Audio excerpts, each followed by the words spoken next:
resident who's sitting on a wheelchair, who they're probably going to be pushing out in the next few minutes. Like she said, there are a few dozen more people who are still to be removed from this facility, and we're going to stick out here and make sure that watch things as they progress. For now, live in Orange County, Matt Trezor, Fox 35 News. Matt, that is so sad to see some of our most vulnerable citizens in need of help like that. Matt, I do want to ask you, so those residents are going to be leaving that facility and going somewhere else, at least for the short term. Are their loved ones going to be notified where they're going to be, or will they be back kind of in a couple of hours, and so that may not be necessary?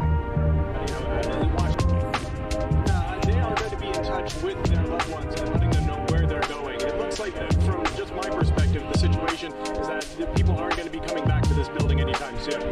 So the staff of the nursing home is going to have to get in touch with their loved ones and let them know the various hospitals, medical facilities, or alternate sites where they're going to be transported from here. That's just incredible. A few days ago, they would have never thought this was possible, but how quickly a storm can change things. Matt, thanks for interviewing her and showing us that they will be there. Let's talk about Matt just moving forward here. She's obviously going to wait. Have you sensed? What have you seen from some of these people coming out? Sorry, can you say that one more time? And I guess what you mean, and I think what you mean, and it's kind of the same thing I'm thinking, because we kind of think alike. We've been together for 6 years here now, right? When you have some of these people who are exceptionally vulnerable, right? Is this a facility for memory care? Is it an assisted living facility? Is it a retirement community? Is it all of the above? And so I guess the question is, how are they suffering? What are some of the situations and ailments they're dealing with that perhaps may make it more difficult to move them? Evante is a...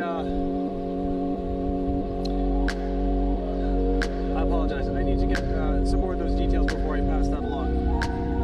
That's understandable, yeah. And you have to wonder, what it is that they are dealing with. But if you are in assisted living, there's something, right? And that makes it, Matt, I know, more delicate to try to move the people there. Do we know how long that is taking for them to get people out? I know you said that there was a woman behind you in the wheelchair, and we're looking at video right now of some first responders who are actually helping people get out, but it looks like they may be dispersing right now. Are they finished evacuating everybody? Yeah, I think we may have lost Matt there. They are not finished evacuating people. They are a few dozen people left in this nursing home facility. You can see Orange County Fire Rescue crews are walking back in there, and they are, it looks like I said, there is one woman stationed by the door in a wheelchair. Presumably they're going to be getting her out soon, but there are other people still inside that they also need to evacuate. I'd say we've got a few dozen Orange County Fire Rescue workers. You can see that they're all walking into the building right now, so continuing the work that they're doing here. Like the chief said, they're going to be out here for the next few hours, making sure that everybody is out of here and safe. Yeah, man, we can see it when they walk through. I mean, clearly they're in about 2 feet of water there, which would be really tough. You're talking about a wheelchair or someone else that needs any assistance at all, that they're not going to be able to make it through that. Yeah, I mean, obviously these people need a lot of help to get out of here. They're in various states. According to the chief that I talked to, some of them need more care than others. Some of them are going to be going to medical facilities from here. Thank you so much for that live report. We'll check back in again with you in just a bit. One of the things I noticed as we stay on Matt's shot there is the fact that the wind is still blowing, right? Absolutely.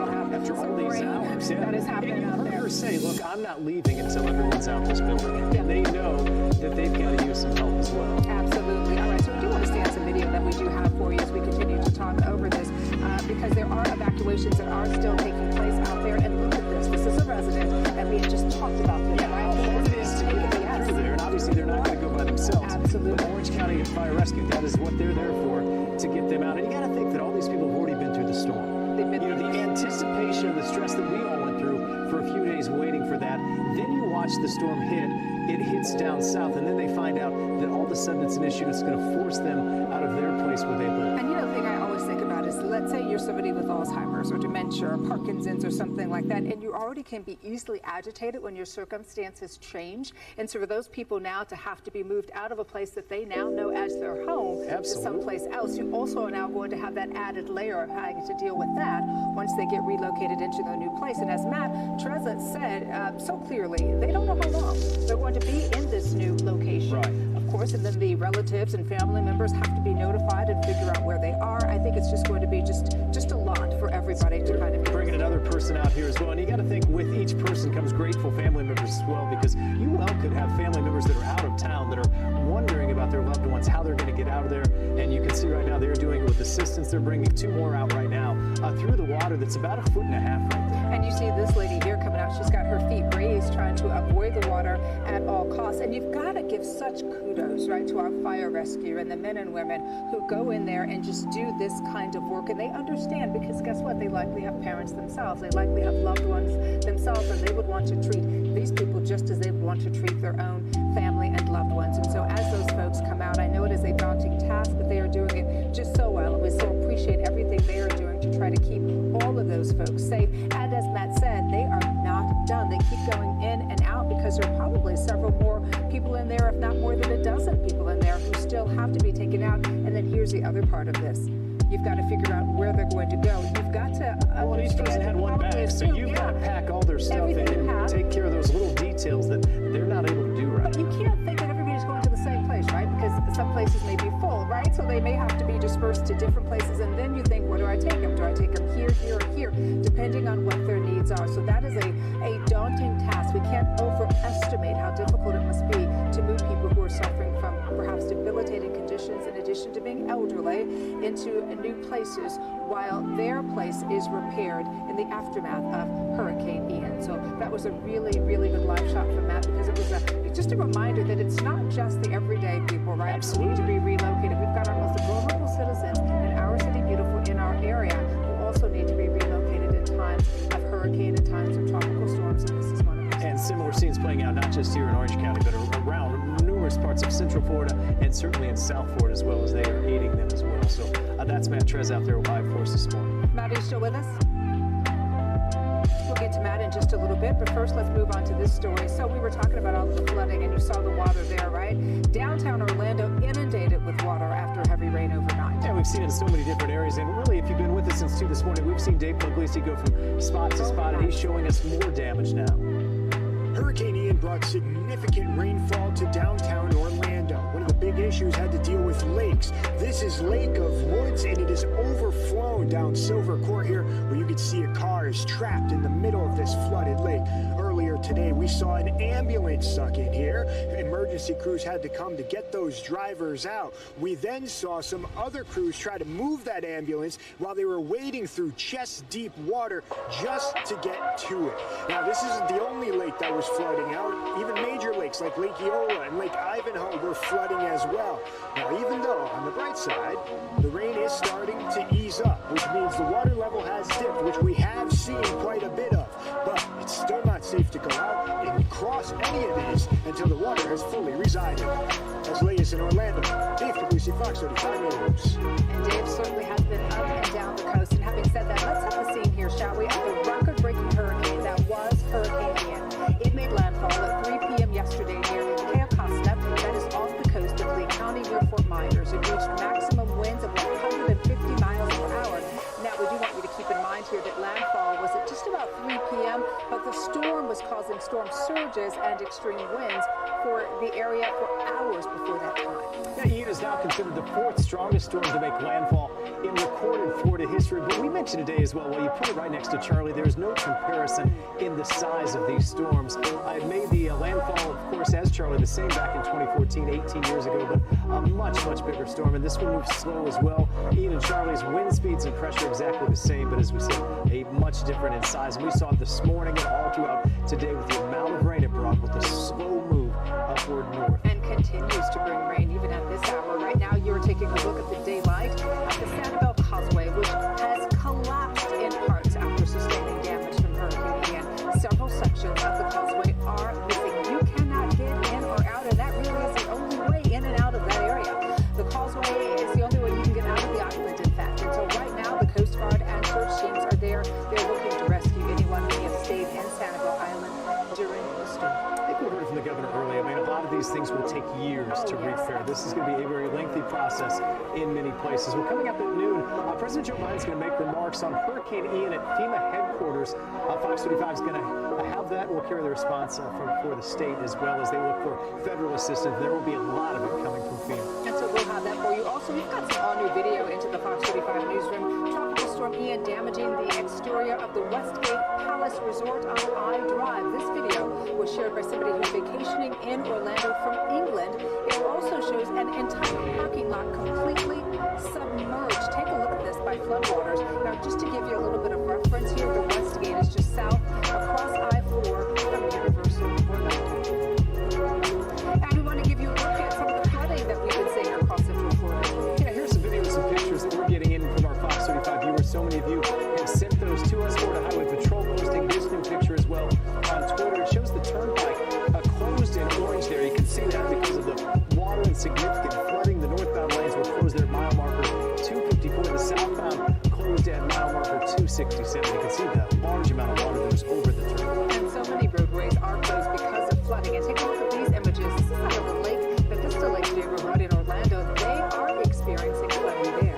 Let's take a look at this video as well. This is from Winter Springs. It's the Highlands community as well. As you can see, a lot of rain there. This plays out in communities all across Central Florida. Roads that they say never flooded before, and the roads look more like rivers after the amount of rain we have had. And here's some video from the Tapestry neighborhood. This is in Kissimmee. A family member of our WOFL staff are seeing this right outside their homes. Take a look at that. It just looks like a river in front of their homes there. I want to show you some look at some of the heavy rain and the flooding. This is in the Gulfview neighborhood in South Daytona Beach. We just checked in with Vicki not long ago.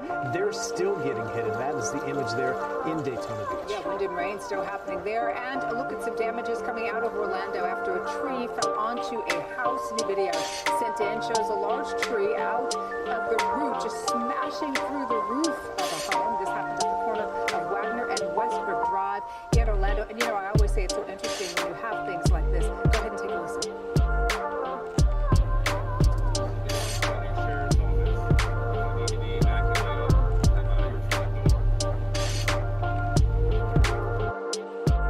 Because you do everything you're supposed to do. You evacuate, you put your car in the garage, and the tree still falls on your home, right? The Orange County Sheriff's Office just posted this video saying they're driving around Orange County neighborhoods asking if anybody needs to be evacuated. They're asking anyone who needs help to step outside of their front door. Yeah, just countless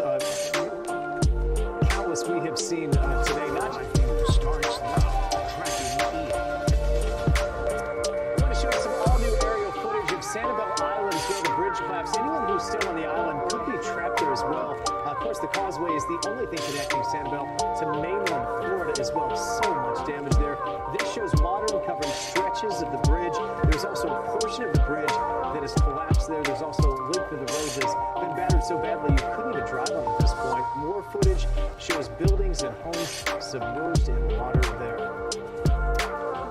So let's get you out to our weather team right now. Boy, oh boy, guys, when you look at what's happening there, you can only imagine what those folks are dealing with. And you talk about the calm after the storm. That is not the case here. It is the storm after the storm. Good morning once again. Oh, good morning. Yeah, seeing those images of the fire there, you know, first responders can't get out to put them out. Sometimes if folks try to power, they have a candle on.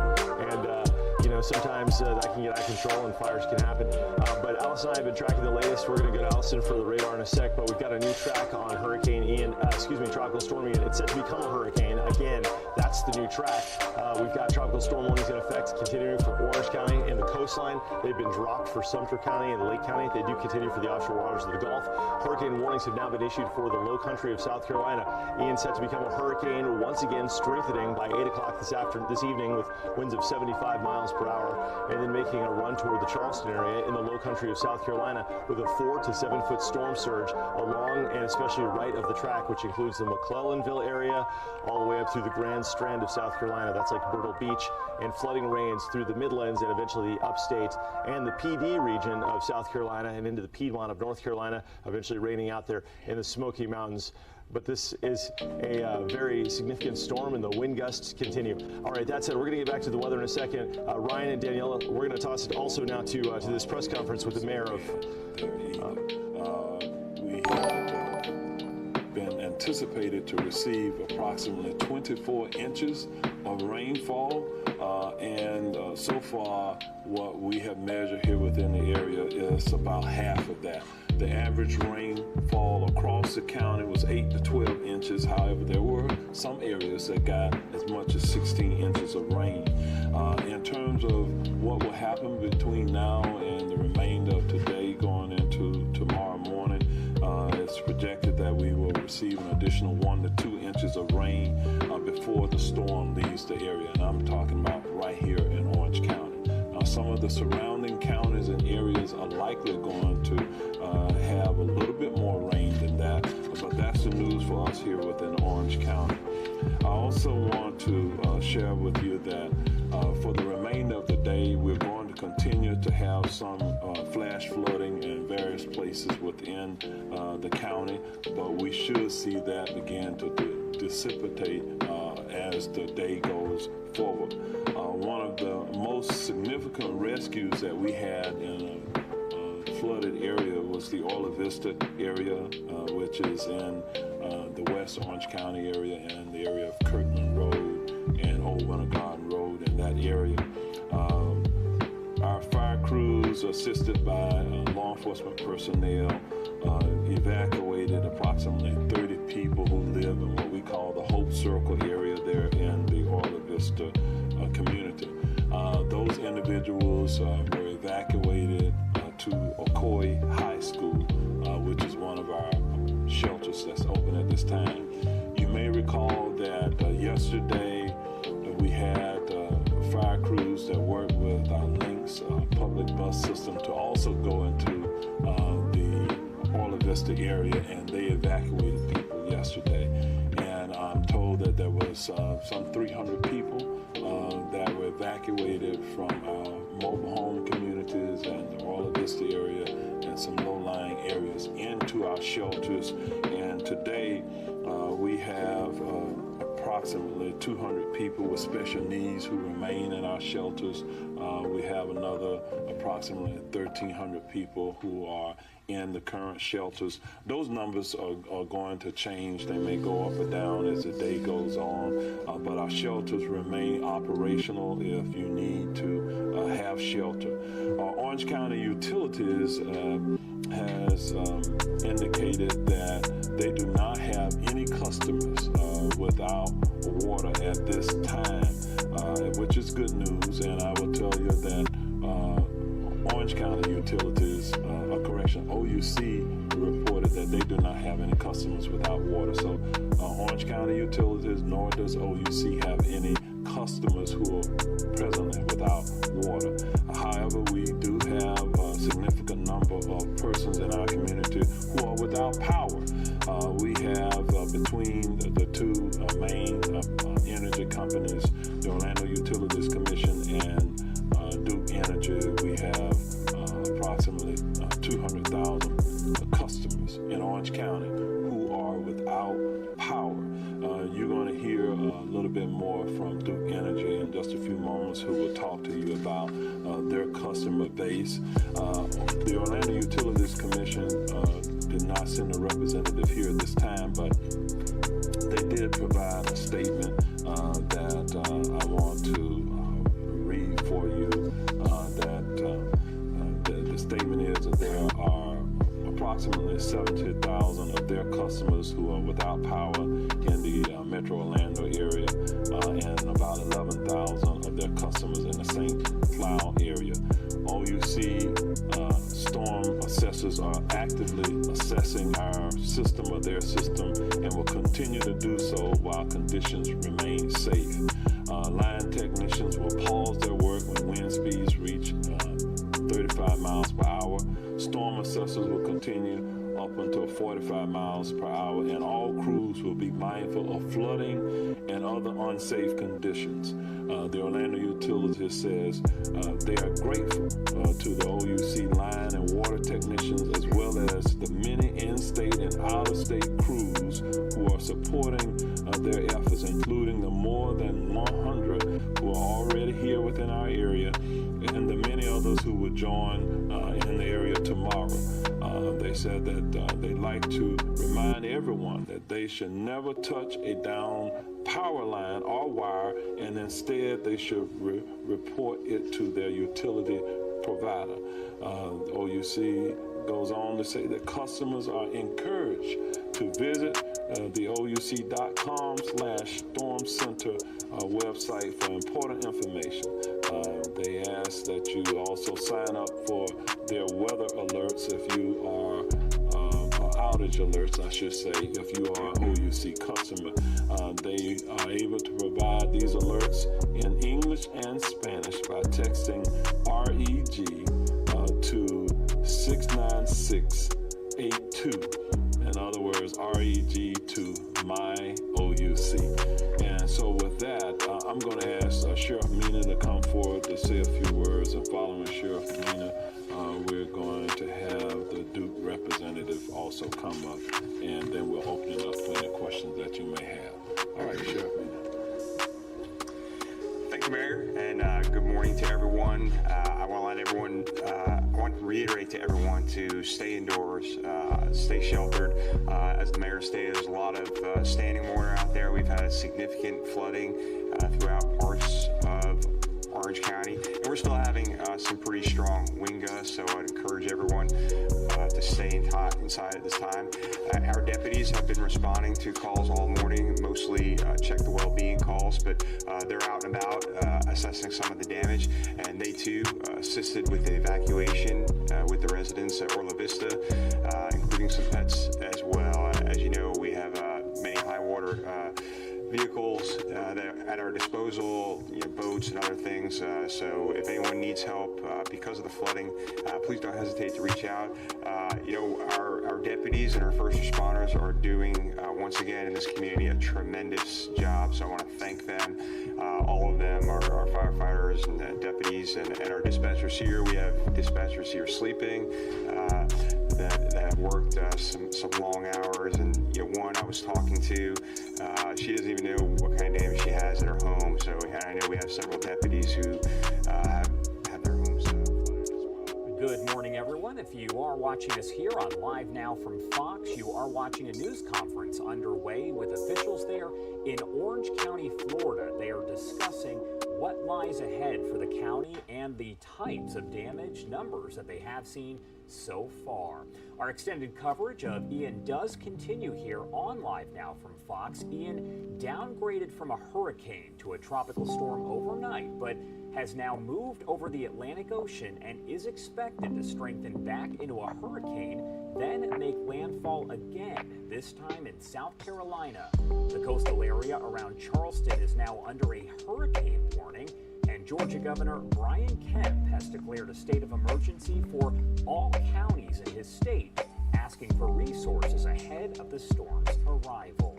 The latest update from the National Hurricane Center, released at 11, so about 50 minutes ago, shows that the storm has strengthened just slightly, with maximum sustained winds up to 70 miles per hour. That is 4 miles per hour shy of a Category 1 hurricane.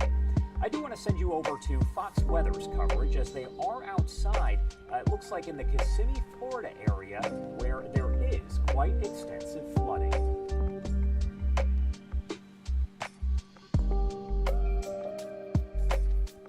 Some of them and their experiences. One of them right behind you, walking toward you.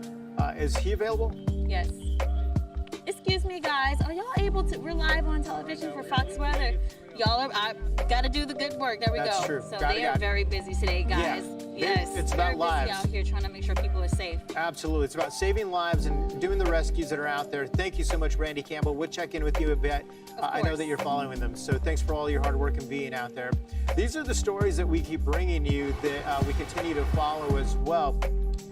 Meantime, we also have another Fox reporter out there, Fox Weather reporter Nicole Valdez. Nicole Valdez, we've been checking in with you as well. Now from Tampa, how are things looking where you are? Craig, still a bit windy here, but I got to be honest, a majority of the worst of that storm seems to have spared the Tampa area. I know a lot of people here are very grateful, especially seeing the images we are seeing coming out of the Orlando and the Southwest Florida area. But I want to point out really a unique impact that we're seeing here, not just specifically to the Bay in Tampa Bay. And you'll notice what you have all described as kind of a reverse storm surge effect. So when Hurricane Ian made landfall yesterday on Florida's Gulf Coast, instead of seeing all of the water from the bay pushed onto shore and flooding some of the homes and businesses behind me, instead you saw it get sucked back in deeper into the bay, and this is the result. These dry patches all along the shoreline here. It's a very interesting impact, something that some have told me they remember seeing about 5 years ago when Hurricane Irma moved over the Tampa Bay area as well. So not something that many are used to seeing, but absolutely not nearly as horrific of an impact as we are seeing in other areas. I do want to tell you, we're hearing about a lot of focus to try to get help and the resources that were here in Tampa Bay, as many of them prepared to potentially see that direct impact. A lot of those are being sent down to Southwest Florida, hopefully to help a lot of the water rescues that we know are really the priority right now. So overall, it has been much better news. Tampa Bay very much had fared much more favorable in this storm, but of course we know that the focus really needs to be in those areas that are either still seeing the effects of that storm over on the east coast of Florida or more to our south that absolutely need the help right now, Craig. It's so good, and thankfully, I don't imagine more people have gone out there. I know you saw that yesterday, Nicole Valdez. Hopefully we were saying, hey, this is not what you want to be doing, because that water will be coming back. Oh, we know it will. It's just a matter of time. We've seen the water level kind of ebb and flow today, so this is actually a lot more water than we saw yesterday when we literally saw teens. I know you and I were talking about this yesterday, walking all along this area here. Some of them grabbed some of this mud and were writing their names and their initials on the side here, and we were so nervous for them. Again, really just not sure how quickly that water was going to start to rise again, as really Hurricane Ian was just moving on to shore there. So it's something that we never want to see happen. We want so many people to stay safe, and knowing that there, again, people's lives who are still at risk, thousands that may still need to be rescued in so many areas in Florida. We're thankful that, again, the people of Tampa Bay can feel a little bit more at ease, but they are so focused as well to getting the resources and the help that Southwest Florida needs down to that area. And behind you, Nicole, I see a lot of traffic, a lot of cars. Are people starting to get back and assess their damage, get back to their way of life, if you will, now that things are a little more calm in Tampa?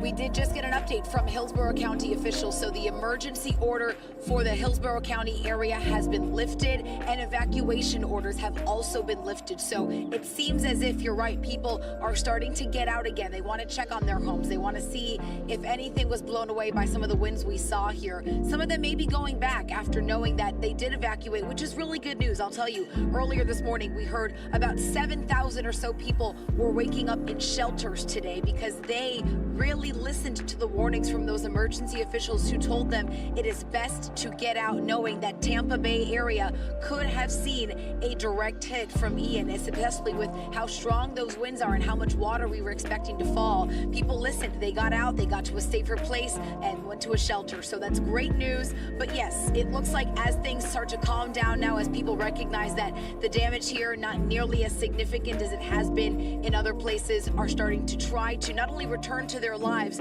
but again, do what they can to help their neighbors in the state of Florida. All right, Nicole Valdez, thanks so much from Tampa, Florida. Thank you for all the reporting, the stories you're bringing us as people head back to their homes and maybe picking up their pets too if they left them in shelters. We'll check in with you again in just a bit. Nicole Valdez from Tampa, Florida. Meantime, new video just to Fox Weather of Ian's aftermath in Gasparilla Island there. Boy, just look at this, how sad this is here in Florida. A lot of these mobile homes, manufactured homes, just gone. This is just north of Cayo Costa, where Ian made landfall just about 3:05 yesterday afternoon, Eastern time, of course. And the winds, the rain were whipping through there, just taking apart a good portion of this neighborhood. Tough to see. This is when you look at the aerials that happen here. Look at some of these homes have just been leveled in some cases. A lot of these people, I hope, evacuated, heeded the warning, and took off. Remember, as the winds were coming on through, the storm surge was incredible. We talked about the chance for tornadoes in and around with some of these storms, but the winds just goes to show how much destruction came through here. That, again, new video coming in to Fox Weather. Tough to see these images now that the sun has come up. Of course, we are finding more of the images that are coming through, more of the destruction, more of these heartbreaking stories of people who don't have homes to come back to. We're hoping that they were gone and took advantage of the evacuations. A lot of these islands, remember, could be cut off from a way to get back to the mainland there. So once the storm is coming through, a lot of these fire and rescue first responders saying, we can't get to you, it's just too dangerous. So this is one area that we are getting some of the video that's coming in. We will continue to get more video coming in as we continue to watch the storm. We're tracking Ian, now expected to become a hurricane again once it goes over the warm waters of the Atlantic and back toward the Carolina coast, South Carolina coast.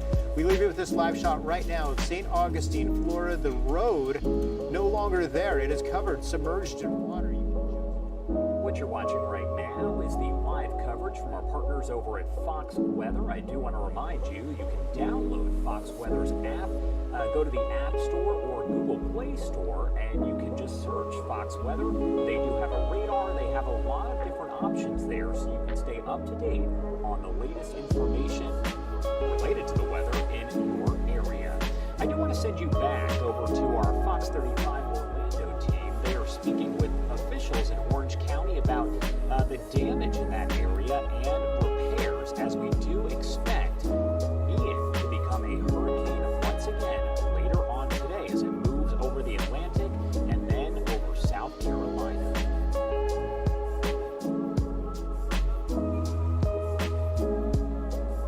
Standing water in place. There are still some strong wind gusts out there. There is no need, and we've been saying this all morning long, there is no need for you to go out right now. And then when you talk about Jerry Demings, Jerry Demings, he said the exact same thing. Stay sheltered in place. I mean, a lot of you and a lot of us have done our shopping and things like that we needed before this storm. So there really is no need for you to go out right now. The other thing he talked about was flash flooding. It does still remain an issue. He said there are still many flooded areas. We've been telling you about some of those areas all morning long. He also talked about fire and emergency vehicles needing to get through. So they really are our first line of defense, right? And so they've got to get through to get to where they need to get to for people who really and truly do need assistance because they have an emergency situation. We will continue to watch, check back in with him. We need to get to David Martin, where just the last half hour we checked in some of the most devastating damage that we have seen, certainly over the last day or so. David, good morning. Good to see you again. Hey Ryan, hello Danielle. We are currently in Port Charlotte, Florida. That's in Charlotte County, one of the two counties hit really hard overnight, that and Lee County. Charlotte County's north of Lee County, all right? We came south from Sarasota County this morning and stumbled upon the Port Charlotte Town Center, which is their local mall. A Charlotte County Sheriff's deputy stopped us at the light store we were at in the last hour and said, you need to check out the wall that fell at the Dillards here at the mall. And you can see not only has the wall fallen at Dillard's, but you can see the sky through the wall, which means the ceiling has collapsed in there as well. Couldn't tell you what the devastation is on the inside. Don't want to get too close. We've had mall security around all morning here, as well as the Dillard's emergency response team. There is such a thing, and they're here surveying, taking notes, and wondering what they're going to do next. I'm sure this is not the first time they've had a store collapse, but this is really quite a sight. Something happened in the past. Well, speaking of which, there's one of our members of the DERT. That's a quick question. Sir, how are you? So, are you with Dillard's? So, what do you make of this when you walk around? Well, we actually have a team, emergency response team that specializes in responding to hurricanes. So this is something that we train for, practice for. So it's not uncommon for us. Maybe assess a scene, contact back at headquarters in Little Rock, and make sure we set up and get this store back up and running for the citizens of this community. Have you been able to get inside? Oh yeah. Okay. I got in this morning about 2 a.m. So what's it look like inside? Outside it looks pretty bad, but does it work worse inside? There's some things that we're working through, but not too long. We'll be back up and running for business. Good for you. All right. Glad you're safe as well, sir. Thanks for your time this morning. Thank you. Appreciate that. All right, there you have it. It's not the first time it's happened, Ryan and Danielle, and they know what they're doing, which is good. But this is a scene across all of Charlotte County and Lee County. So as we continue to take a tour here, we'll stop and give you more information when we have it. But in the meantime, we'll send it back to you back at the headquarters in Seminole County.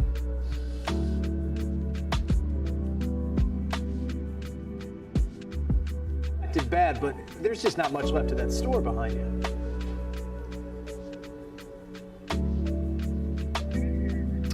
I apologize. I think you said something about the store. I didn't hear it. I apologize. Yeah, I can imagine when he comes out, he's expecting bad. But to look at that, I mean, they've got a big, as you go up and down that street, that's a lot of damage behind you for that Dillard's. It is, and if you look around behind us, Paolo, the parking lot around the entire mall is surrounded by water. There are only a few in and out points for us that are safe, but this, and unfortunately I can't see it from this angle, but there are palm trees like that, you know, almost hitting the ground all over the place here. So they have so much cleanup to do here. But you know what? The spirit all morning long has been great. People are already starting to clean up. They feel that they can get this done if they stay unified, right? The good old American and Floridian spirit. They'll do it. That's great to hear. Such a beautiful area. They're going to rebuild it the same way. Yeah, thank you so much, David. And Danielle and I just did the switch out, so That's everyone's like, what happened to Danielle? So anyway, we just did the switch out. But I think what was also shocking to me was just to see sunshine behind David, because we haven't seen that in a couple days. We still haven't seen that here in Central Florida. Waiting for that, but good to see they've got it down south.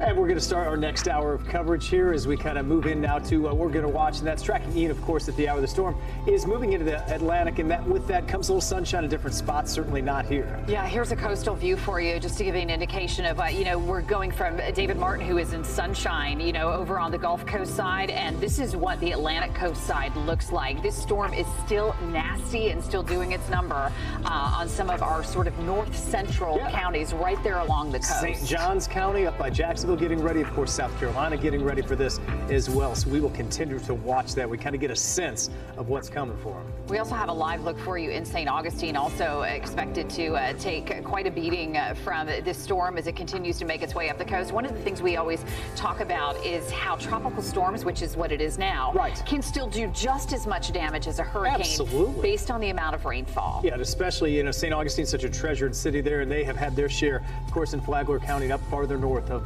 hurricane damage throughout the years. Now they will get a tropical storm today. All right, we want to talk to the storm team because they have been standing by for 24 hours now, some of them without a break in a long time. And so we certainly appreciate you guys, all the hard work you're doing. Allie and Brooks, take it away. All right, so here's the latest. Ian, the tropical storm, is now expected to re-strengthen into a hurricane off of the Atlantic and make another landfall in South Carolina. This is St. Augustine. Significant storm surge being pushed over A1A at this time. This is supposed to be a road. This is about 20 inches deep. And we're getting reports now from the National Weather Service in that area that there is damage occurring from this high water. Allison, what are you seeing right now from the National Weather Service? Yeah, I do want to take you out. So it's a local storm report from St. Augustine. St. Augustine Fire Rescue reports that storm surge flooding currently at or exceeding Hurricane Matthew levels. So I just wanted to take you in reading that directly from the National Weather Service. It's going into homes now. Yes, that's exactly right. I mean, you can see with the view that Brooks is showing behind there, this is a lot of rain, and you can see all of those winds bringing all of that rain, looks like across the interior there. Significant storm surge happening right now from what is currently Tropical Storm Ian, but a strengthening tropical storm, which means it's going to start pushing even more surge up toward that first coast. All right, let's get right to the map. So that's one location that's experiencing the really bad weather right now and the wind blowing. This is Volusia County. This is Daytona Beach, where the winds continue. But we're getting reports down in Orlando that the winds are starting to tamp down just a little bit around the downtown area. That may be a temporary effect because as the wraparound comes through our region, any kind of rain showers will become rain squalls where the wind will really start to pick up. Because of that, we are under tropical storm warnings for the rest of the day today until this evening. The center of Ian now pushing offshore of Cape Canaveral, expected by 8 o'clock to become a Cat 1 hurricane and then make landfall tomorrow in the afternoon in the low country of South Carolina near Charleston, bringing a 4 to 7 foot storm surge from Charleston through McClellanville and over to the Grand Strand where Myrtle Beach is. From there, working inland toward the Midlands of South Carolina, Columbia, the PD region, up to the upstate, and finally into the Smoky Mountains. It's going to cause a flood all the way through. So Ian's impacts continue. Let's talk about those winds. We can still hear them whistling from where we broadcast here in Lake Mary, gusting up to 54 miles an hour in Sanford, 60 at Daytona Beach, even bigger gusts, and we'll effort to get those latest gusts there on the first coast coming in probably well over 70 miles an hour. But you can see the broad circulation with a little bit of a stinger jet kicking right in there to Flagler County. That's what it's called when the winds converge, and they have been producing. Look at this, New Smyrna Beach, 86-mile-per-hour gust. Daytona, 81. These are maximum wind gusts. Melbourne, 81. Orlando, 67. Cocoa Beach, 67. And our storm totals, we've been dealing with the rain, and the rainfall totals have been pretty extreme in spots. We've had more than 20 inches in a couple of spots. Reports now at Union Park of about 16.7 inches. Lake Mary from our studios here, right here where we broadcast, over 16 inches of rain. Oviedo, over 15 inches of rain and lots of flooding. Allison, right now, we've got the rain continuing. We've got flash flood warnings continuing. How long are those flash flood warnings in effect for? What does it mean to have a flash flood warning? I know we've been smothered with all these watches and warnings and advisories. We have. Talk to us about a flash flood warning. Well, and we're seeing them actually. The trend has been clearing from south to north, and that's exactly what we're looking at right now. So flash flood warning in effect for not only Lake, but portions of Orange, Seminole, as well as Volusia counties until 12:15, so about 5 minutes from now. But as we've been seeing that storm surge moving into St. Augustine, we are looking at a flash flood warning in St. John's, Florida. Now, that is going to be expiring at 3:15, but honestly wouldn't be surprised if it is extended and potentially pushed up to the north. So the center of circulation for Ian is right over here, but most of the heavy rain is now continuing off. I do want to let you know that if you live in southern Lake County here, so Claremont, it does look like things are clearing for you, but I want to mention that some of that moderate to heavy rain is still falling across the Orlando Metro, Winter Park, Altamont Springs, up through Sanford, Deltona, and even along the coast in New Smyrna Beach and Daytona Beach. But do want to mention that still tracking that flash flood warning until 12:15 this afternoon. And like Brooks was saying, we've seen a lot of rain, more than a foot in some locations, and we've been seeing live pictures from across the entire area. So it's just not safe to drive through flooded roadways. We want all the officials to get out there and just make sure that, you know, nothing is moving in them, that we're not seeing any down power lines too. That's going to be a major issue. Yeah, the winds keep blowing. Flash flood warning meaning that flooding's ongoing or expected soon. So we know it's happening, and we can see another 4 inches at Daytona and up toward Palm Coast as Ian strengthens. All right, Ryan and Amy, we're going to send it back over your way. This is a developing situation. We just can't write this thing off. It's going to be a long duration event. We may not see the wind ending until probably later on tonight. And so we're watching and we're waiting and we're tracking Ian as it heads up toward the Carolinas as a hurricane yet again. Wow. We could hear the rain on the roof again, too. Right. So, after a little break for a while. Well, streets and homes in Orange County are flooded. The Orlando area right downtown is just a mess. A lot of people have had to be evacuated. Yeah, some of the images looking around Lake Eola has been something. One of the evacuations got national attention is where Matt's at a nursing home where everyone is still being pulled out. Matt, what a story there. I know they're waiting to get the very last person out. Yes, apparently, according to the chief here, that we've got 95 people, 96 people of 106? Yes, that is correct. I just got the updated count a few minutes ago. All right, very good. And what's the situation looking like in there? It's looking good. You know, that we're just double checking, making sure, walking through the facility, making that we got everything, and just getting the last bit of the residents out. So we still got a couple of them that have to go by rescue because they're bedridden, but so it takes a little time. All right, and where are most of these people going? We have these special needs shelters that we have set up. So there's a couple of the high schools that they Freedom and University for special needs. So the majority of them went between the two of those schools. Like I said, a handful went to the hospital. Got it. And you've seen some pretty dramatic rescues here. I mean, tell me about this boat that's set up on the back of the pickup truck over there. So, as I'd mentioned earlier, you know, when we're calling for our resources, we know they don't come right away, you know, due to the conditions and possibly where they're coming from. One of my lieutenants came up and said that we had a John boat out there that said that we could use if we needed it or if we could use it. I said, absolutely. I go, bring it in. So we would utilize the residents that could walk and move on their own. Because the water was high enough, we didn't want them going through the water, so we put them in the boat and brought them out over to the roadway so we can get them to the LIRxLYx bus. That's amazing. How many residents do you think you evacuated that way? About 30. I mean, rough estimate, 30. Because we got additional equipment after that, we were able to utilize that as well. So considering you were using a boat to get people out of the nursing home, how high was the water there? When you're walking in, it was about mid-thigh, at least mid-thigh, and then when you got into the facility itself, it was up to knee high. So we were able to actually bring the boat. We took the boat all the way up to the door, and we had it just right up by the door, and we would have the residents step into the boat.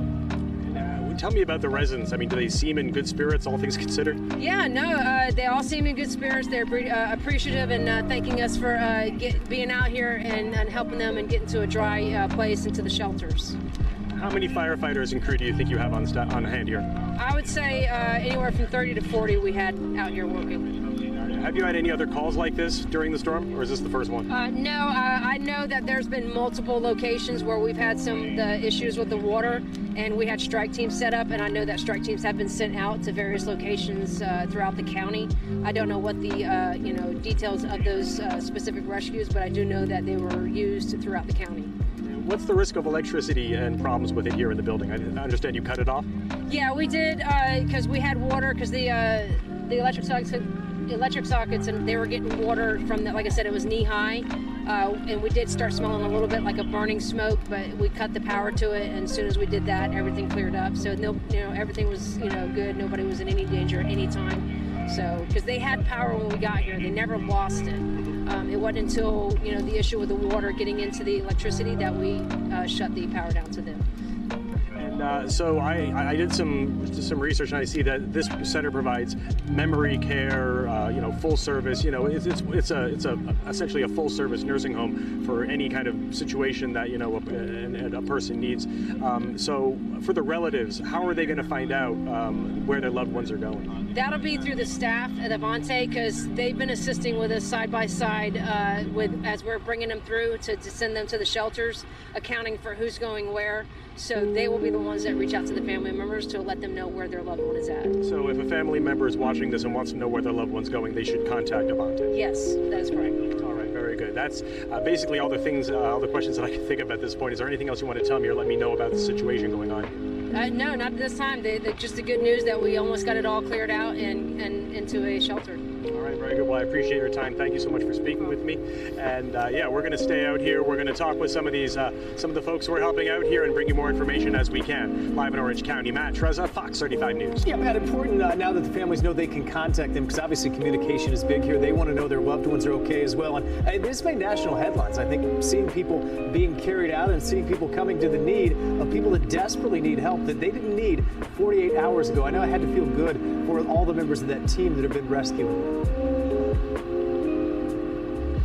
Yeah, I mean, the people here have been helping out. They've been tremendous. The residents, as the chief that I just talked to mentioned, seem to be in good spirits. They've been wheeling them by me. Some of them have been waving to us, giving us thumbs up. Certainly, they're appreciative of the help that they're getting here. And again, they're all going, like the chief said, to either special needs shelters or hospitals if necessary. So they are getting the help they need. And again, like she said, family members who may be watching this or learning about their loved ones getting taken away from Avante right now, please contact Avante and they'll let you know the shelter or hospital or medical facility where they're headed. God bless them. Yeah, thank you so much, Matt. Thanks to all the heroes who are out doing this work and rescuing these people and getting them to higher ground and to safety. You got to think there's a lot of nervous family members out there. It's not always easy to communicate in these times, especially when it might not be easy even before this happened. Yeah, and so many of these heroes, we heard Sheriff Mina just talking a short time ago about how, he was walking around dispatch and one of the dispatchers was like, I don't even know what's going on at my house, or a deputy who had damage to his house, but he's out working, so we know everybody is doing the best they can. We certainly appreciate it. They drop everything to serve the public as well. I want to show you this video as well, showing someone kayaking down a flooded roadway. Boy, you could put this in about any community right now. This was actually in East Orlando at the Ventura Country Club there as well. You can see the water up to the tire there of the SUV near the driveway there. I bet I've seen a dozen of these pictures of streets that were once streets and became somewhat of rivers today. Hopefully some of that is going down with communities that might be drying out. Fox 35's Marie Edinger, by the way, is out in the Storm Team Thunder truck as we check some of the conditions in other places. Yeah, she has switched places with Dave Puglisi, who's getting some rest now. And Marie, I understand you're on your way to Orla Vista neighborhood, which sadly, Orla Vista, this is a neighborhood that just got, reamed with water back during Hurricane Irma 5 years ago. Yeah, 5 years ago, almost to the day. I think that anniversary for that 5 years just passed last week, and that community is getting hit pretty hard. I do want to show you what we're looking at right now on the roads, because last I was out here was around 2 a.m. last night, and it was looking much worse then. So it seems the rain, at least for the time being, has lightened up quite a bit. You can still see some debris along the sides of the roads. Fortunately, we have not yet crossed anything major in the middle of the road that could cause a big problem. Like we said, that we are on the way to Orla Vista, and we have video of that rescue that the sheriff's office has been performing throughout this morning. That was because of the intense rainfall we have seen throughout all day yesterday, throughout the night, and that continues into this morning.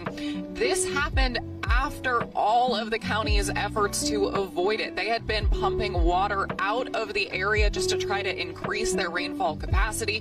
That came after millions of dollars in investments into canals and ditches and things that would avoid something like this. But that was before Hurricane Irma. It didn't work then. They got about 10 or 11 inches of rainfall in a single day during Hurricane Irma, and that led to similar flooding. Today, we're seeing it again, and the county supervisor there did actually warn people to evacuate, saying something like this could happen, and unfortunately it has. We are going to try to talk with people who chose to stay and who are now clearly struggling, having to evacuate. We'll try to talk with county officials to hear about that cleanup plan, how they're going to get that water out. We do know they have about 70 pumps in total available for, I believe, 20 large ones to get water out of homes or get water out of areas that need it quick, and 50 smaller ones that they are able to provide to try to clear out that water. And again, they did invest in larger pumps for the area, and they had been pumping out water. So we're going to see what it's like over there. We're going to see what they're doing moving forward, and we'll bring all of that news to you throughout the day. All right, so much going on. Marie, I know that you're sort of new to Florida, and I was thinking about you yesterday, having just moved here from California just a couple of weeks ago. I imagine this was quite a shock to you to experience your first hurricane. So funny you say that. I am actually from Gainesville, Florida, which is why I came back to Orlando to be back home with my family. My family is in Gainesville right now. We lost power through almost every hurricane. It's a really common event, and so far they're doing okay. I also have family in Brevard County. A couple of them lost power. Others are doing okay. No flooding for that family there. But for me, coming from California, I did get pretty used to wildfires, and I was talking with a retired firefighter over there just yesterday who was telling me that as a firefighter, he's used to being able to make a difference, because if you stay home, which is not advisable during a wildfire, but if you do stay home, you can lay some hoses down. You can actually make a difference and try to protect your home. He lived in the Tampa area and was saying he had to evacuate for the very first time because he was realizing that he just is not going to be able to make a difference in something like this. I do want to flip the camera around really quickly and show you what we're looking at here. We can see crews on scene. We do know that the Army National Guard was coming in. I'm not sure if this is them, but we'll have to ask. It appears to be the Army National Guard. We know they're coming in to help with evacuations, and we can see people coming out of their homes right now. So I think we'll go talk with them and check back in with you in a few just to learn more about what's going on. But you can also see the flooding in the road there, and it seems like the water is moving pretty quickly. So we'll have to see how bad it is in this area and how much they're able to I mean, seeing those trucks out at Orla Vista again, though. Yeah, you know, really I think it's a much better situation this time. They've made improvements, but tough to even see those trucks back where we saw them just a few years ago. Hopefully a much better situation for them. Hey guys, it's me again, your favorite hurricane girl over here in Naples. Now we have a truck issue, and the guys are pushing the truck out of the bay. Because why, Chief? It seemed like the truck was going to catch on fire. It was smoking, and we didn't want the station to burn down. We're now unloading the truck. Well, incredibly, this video is from yesterday. This is right after Ian struck Fort Myers, Naples area, an entire firehouse that was flooded. You heard them talking about the fire truck was smoking. They had to push it out of the firehouse just in case it were to catch fire, because they didn't want the whole firehouse to catch fire. But a lot of folks have been talking about this because some of the firefighters actually needed to be rescued from their own situation. Right. Yeah. Chest high. Well, residents giving jet skis rides to firefighters en route to rescues in Naples. Again, the Naples Fire Rescue posted posted some video to Facebook thanking some of those good Samaritans who helped them out yesterday as those floodwaters rushed in. Yeah, speaking of floodwaters, we have seen it all throughout Central Florida today, really creating some headaches and some real dangerous situations in Central Florida.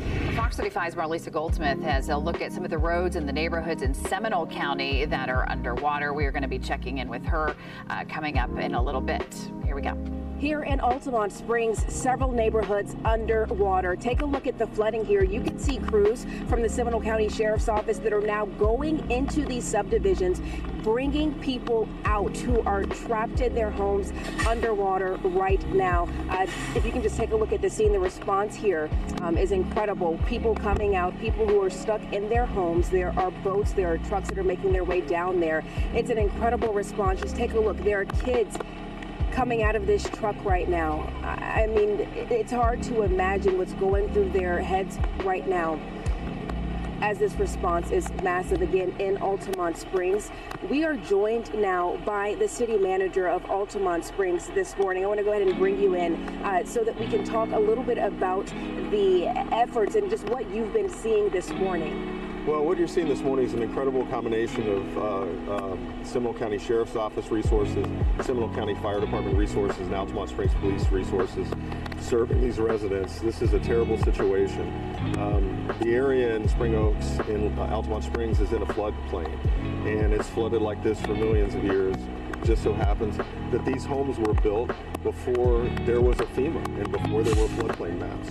They wouldn't be allowed to be built now. So whenever we have a hard rain, this is definitely a hard rain, a record-breaking rain, we have flooding in this area, and we're just thankful that all these folks are able to get out, and we're thankful for the agency coordination that allowed us to get them out. Absolutely. I mean, if we were just to take an estimate, we'd say the water's about 3.5 feet high in some parts of this neighborhood we're standing in. What's your message to people living here right now? I think the most important thing are people who live in a floodplain need to recognize when there's a hurricane coming, that floodplain is going to flood. That is where the water goes. And the water is coming in from Orange County, and it's coming down about 30 feet when it gets to Altamont Springs, so it's really moving. Typically we have about 380 million pounds of water going through the river a day. We're at 4.4 billion pounds of water right now. Frank Marks, thank you so much for joining us this morning. We certainly appreciate it. We'll be thinking about you all throughout the day. Again, recovery efforts happening here, people making sure, rescue efforts, I should say, happening here in Altamont Springs. We're going to be keeping a very close eye on this situation as it continues to develop. For now, reporting in Altamont Springs, Marlisa Goldsmith, Fox 35 News. Marlisa, thanks. That's reality today. So many communities not realizing they had flooding issues, and they do today. This is a view, by the way, from high above Kissimmee, showing the extensive flooding that is impacting the area there. The city of Kissimmee sharing this video online, saying the area remains in a serious situation. Officials asking residents to stay at home as the first responders are already performing some water rescues. The good news, the one we saw earlier today, that water is at least pulling back a little bit today. Well, the northeast part of the state feeling the impacts also of Tropical Storm Ian. And Fox Weather's Jonathan Siri is in Atlantic Beach. That's near Jacksonville. He is sharing the conditions they're seeing there right now. Take a look behind me. You can see the Atlantic Ocean, the waves just churning out there. And late yesterday, some heavy equipment came in, started shoring up these sand dunes, in particular this public access area, shoring it up with sand in hopes of preventing the waves from crashing over. Well, just minutes before we came on, a large wave came and a small amount of water spilled over. We're not experiencing any flooding in this city just yet, but it's certainly a concern along these coastal areas, the beaches off the coast of Jacksonville. And although there are no mandatory evacuations here in Duval County, the mayor of Jacksonville is urging people in low-lying areas, such as these beachside communities, as well as parts of downtown Jacksonville that flooded back during Hurricane Irma in 2017, to take the threat of this storm seriously, to safeguard their lives and property and consider voluntarily evacuating any flood-prone areas. Take a look at these palm trees blowing in the wind. They've been doing this since yesterday afternoon, well in advance of the arrival of the brunt of this storm, Ian, as it continues to head across the state of Florida. A weakened version of what it was when it hit the West Coast, but still a formidable threat. Back to you. And if you are just joining us here on Live Now from Fox, you are watching Fox 35 Orlando's coverage of Tropical Storm Ian. We have learned over the last hour or so that Tropical Storm Ian is expected to re-strengthen into a hurricane while it is over the Atlantic, likely sticking with a Category 1 status there. We know that Ian was downgraded from a hurricane to a tropical storm overnight, but has now moved over the warm waters of the Atlantic and is again expected to strengthen into a hurricane, then make landfall over in South Carolina. The coastal area around Charleston and really the entire coastal area of the state is now officially under a hurricane warning. Georgia Governor Brian Kemp has declared a state of emergency for all counties in his state, asking for resources ahead of the storm's arrival. We are going to step away for a quick 2-minute commercial break, but more of our continuing coverage of Ian right after this break.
Welcome in on Live Now from Fox, 12:29 if you are joining us over on the East Coast and 9:29 on the West Coast. Thanks so much for joining us here.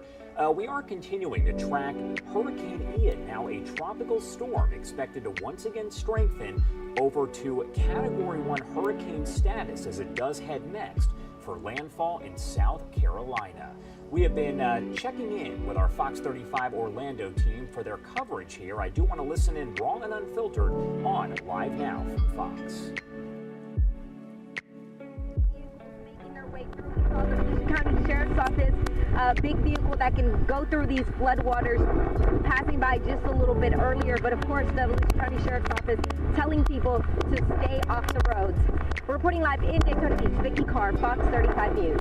Vicki, thanks. Boy, great indication there are some of the big bursts of wind that we've seen. By the way, Volusia County has extended its curfew. People are going to have to stay off the roads until 7 o'clock tomorrow morning. That, of course, because of all the flooding we've seen. And we've had the pleas earlier from the Sheriff's Department, of course, Sheriff Mike Chitwood, to stay off the road. We do have some live images to show you from State Road 417, of course, which runs right over Lake Jessup. And it looks like, look how high the water is, Ryan. It's almost as if the alligators could crawl across the bridge. That's the concern. We hope that doesn't happen. But the bridge is still open. Cars are driving on it, but you're going to want to be careful. Again, this is Lake Jessup, which is right between Sanford and sort of Redbug Lake Road in Oviedo. The lake levels are expected to rise in the coming days. So you're going to want to keep it right here. The Fox 35 storm team is all over this. But that is scary. I've never seen the water that high, you guys. Yeah, and you know where that is where that herd of cows hangs out, those cattle that graze there, and they're I'm sure they're moved because they'd be up to their shoulders right now, and probably wouldn't be very pleasant. And we could be seeing wind gusts there too, so just be careful while driving in that area. All right, crossing the bridge yesterday in the morning, it was buffeting. We've had so much rain. Let's talk about the rain, and we'll get into the metrics, the nuts and bolts of this. We've got a lot going on right now. Union Park's picked up over 16 inches of rain. Oviedo over 15 inches of rain. We have extensive flash flooding out there. Earlier this morning, before dawn, there is a flash flood emergency. It has since expired. This was for the Little Wakaiwa River in Altamont Springs. It peaked at about 31 feet, major flood stage. It's now back down to the minor flood stage. These little creeks will often respond really fast to heavy rain. That's why that flooded so quickly. The St. Johns River, a much bigger body of water, may crest early next week. We'll take a look at that coming up.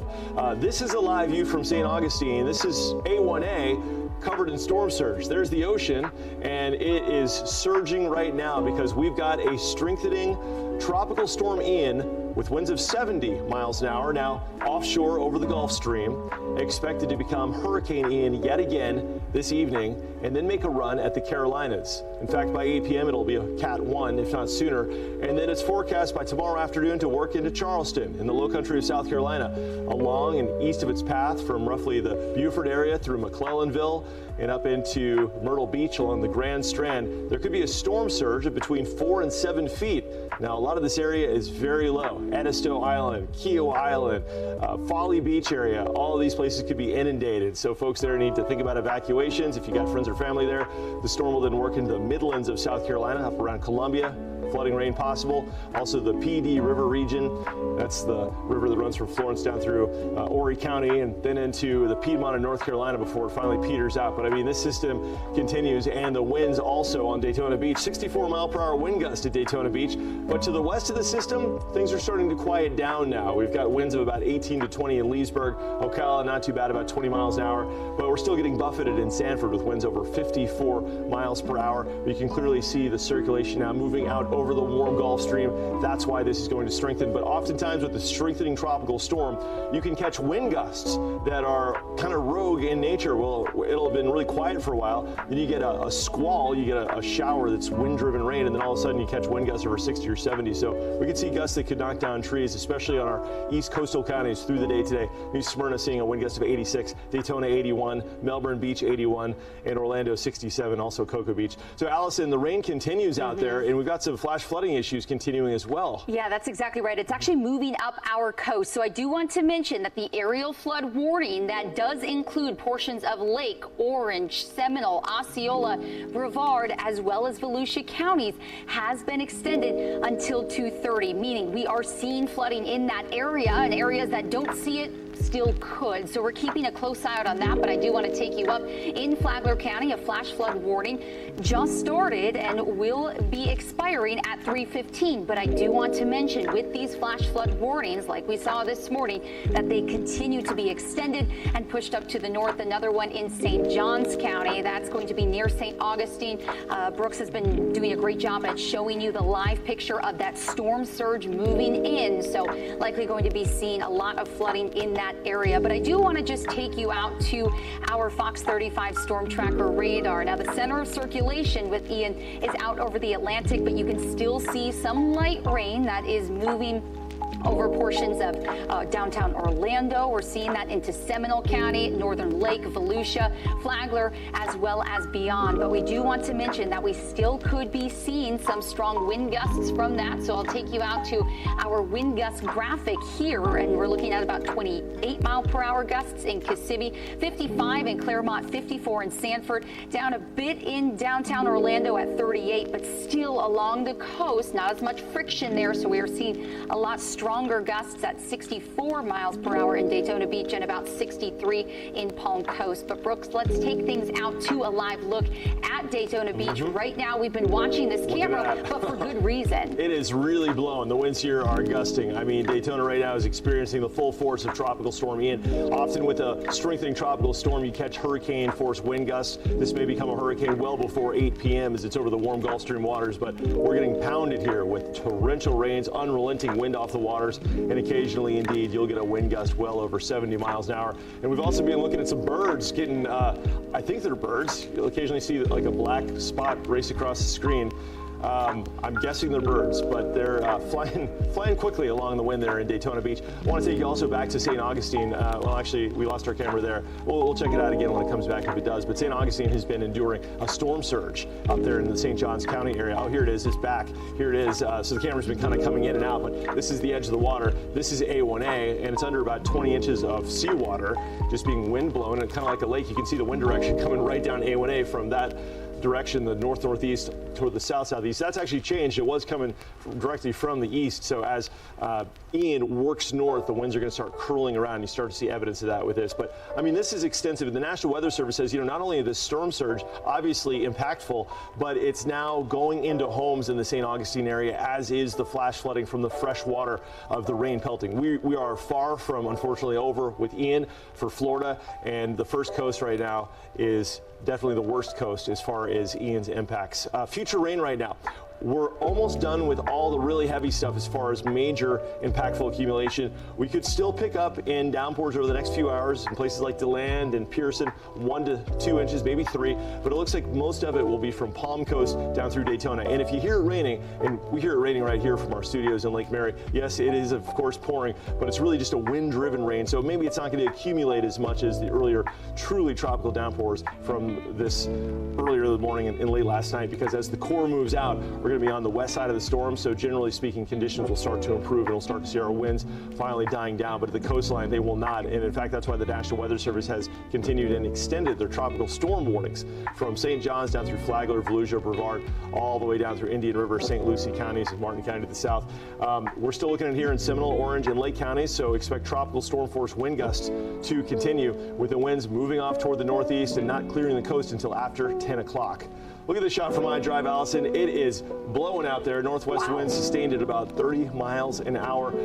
What are you seeing on the winds out there from your perspective using Fox 35 Storm Tracker radar? Well, I want to take you up to Volusia County and Flagler counties. We are seeing sustained winds at just shy of 60 miles per hour. That's going to be just to the west of I-95 and up toward the northern border there. 47 mile per hour sustained winds. So as Ian does start to make its way up the east coast of Florida, we're going to be seeing those winds as well as rain like we were showing you moving up into Flagler County. So that's an area that now is under a flood warning, at least the area that is blinking in green on your screen, and then that also up towards St. Augustine. So we're going to continue to monitor conditions on our Fox 35 Storm Tracker radar and bring you some rainfall totals as well as those wind gusts that Brooks has been doing such a great job at sharing with you. And Brooks, we're going to try to find even more cameras, but the one that we've been monitoring in St. Augustine showing that storm surge moving right on in, as we are going to be seeing even gustier winds there for the next several hours. Thank you for your analysis on that. That was a great job as well. And I want to show you a couple of winds here in the future. Look, going ahead to 2:15 this afternoon, we're talking about how winds are going to start to calm down here across central areas. Orlando sustained at 25, gusting to 43, still a factor, but by and large, we'll see the largest wind gusts here at Daytona and Palm Coast. Daytona 60 mile per hour winds, Palm Coast 65, and it continues through 3:30. We can see winds gusting over 70 miles an hour at Daytona Beach. So power outage is still a possibility, and with all the rain still falling there, we could see some trees falling again. And I say again because we've had trees falling, and the ground is so wet, the root systems get really weakened, and it doesn't take much. You get these breaths, these squalls coming from these storms, and the wind can really blow almost unexpectedly. So Ryan and Amy, we're going to continue tracking Ian as it is expected to go from its current tropical storm status, winds of 70, to become a hurricane. Once again, it only needs 4 more miles per hour, and it's possible by the 2 o'clock advisory that it's once again Hurricane Ian as it heads for the Carolinas. Wow. All right. right, thank you so much, Brooks. I got to tell you, we've covered a lot of hurricanes together, and I have been overwhelmed with messages from viewers. And these are the messages we're hearing over and over. And here's one. This woman texted me just a short time ago. She says, my mom's house is flooding. She can't get out. Are they still rescuing people in the Rio Pinar neighborhood?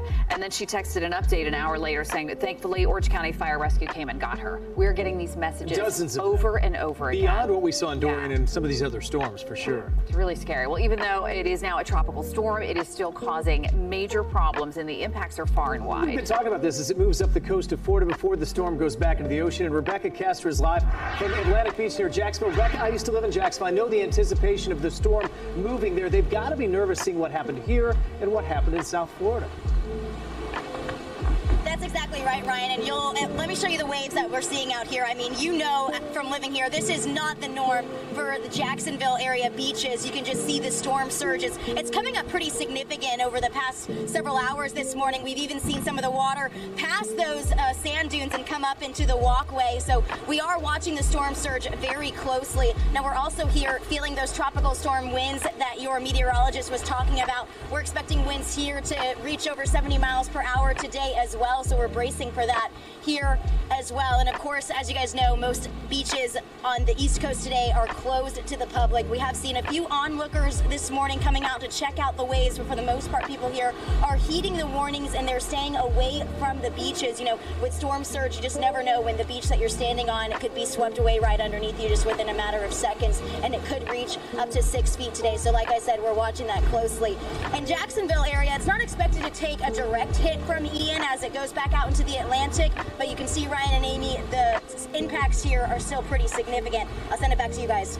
Rebecca, just a quick question, if you can still hear us okay. Was Jacksonville prepared for this? Because I know here in Orlando, as soon as that storm came in, down in Southwest Florida, we knew it was going to be worse for us. Well, the city of Jacksonville didn't issue any mandatory evacuations, but we did see a lot of businesses down here closer to the beach get ready with those sandbags. You know, here the city doesn't give them out like in other areas in Florida. You have to do it yourself, but these business owners took the preparations that they needed, and hopefully these businesses down here will stay up after today. Rebecca, good to see you this morning, or this afternoon. It's been that kind of day for sure. So stay safe up there. Appreciate the update. So we'll watch, Flagler Beach, St. Johns County, all those areas that are bracing for this now. By the way, viewer video coming in from Winter Park. We've seen a lot of this as well. Karen Fuentes sent us footage from the district in Baldwin Park, the apartments there. This is at the corner of Cimarron and Baldwin. You can see the water line on the fence surrounding the apartment complex, and we have seen literally dozens of these kind of videos. People saying, we've never seen this kind of flooding before. Hurricane Ian made landfall as a very strong Category 4 storm, 3:05 yesterday afternoon, and that gave Fort Myers a direct and powerful hit. Yeah, as we know now, nearly 24 hours later, crews are checking in the destruction that has been left behind. Fox Weather's Robert Ray is in Lee County, where they took a lot of that damage. Here in Fort Myers, Florida, the devastation is in every area, really. You see these boats that are piled up, that were pushed in by the wind and storm surge like toys. They are on top of each other. The smell of diesel out here is unbelievable. There is splintered wood. These big docks that are concrete have been pushed around and pounded into each other with these hurricane force winds and the surge that came into Fort Myers yesterday as Hurricane Ian made its way, hit land 20 miles to the southwest of here. Just a tremendous scene. Downtown Fort Myers taking storm surge and flooding. It was block after block of what looked like a rushing river, and businesses taking it, windows broken in, palm trees down, power outages, and homes underwater on the coastline, unfortunately, because of the surge. Search and rescue teams are out today making sure that people that were trapped are okay. Lee County official here says that there potentially could be hundreds of deaths. We shall see about that number as time goes on and the search and rescue teams are out there. We hope that is not the case at all. In the meantime, Sanibel Island Causeway destroyed by the surge. It is unpassable at this point, so you know that choppers will be in the air as well as drones and search and rescue from boats and on the ground trying to get people to safer spots.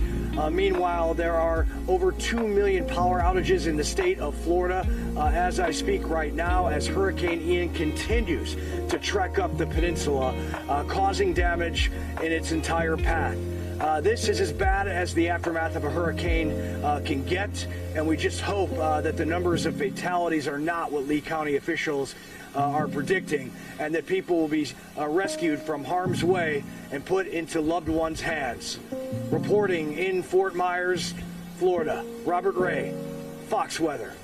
Robert, thanks. I mean, boy, you know you're going to see those images, but it's so hard to see anyway. By the way, our partners at Fox Weather tracking the power outages across Florida. So here's a look at this. You can see DeSoto County, 100%, no one has power there. These are all the hardest hit counties in the Southwest. You see Charlotte, Lee, Hardy, Sarasota, and then you can see the middle, of course, that is Central Florida. We've also got a number of power outages, nothing like what they've seen to the south, but between Duke and OUC, 2.2 million across the state have been without power as they work to restore that. Just checking the FPL Twitter feed. They're saying,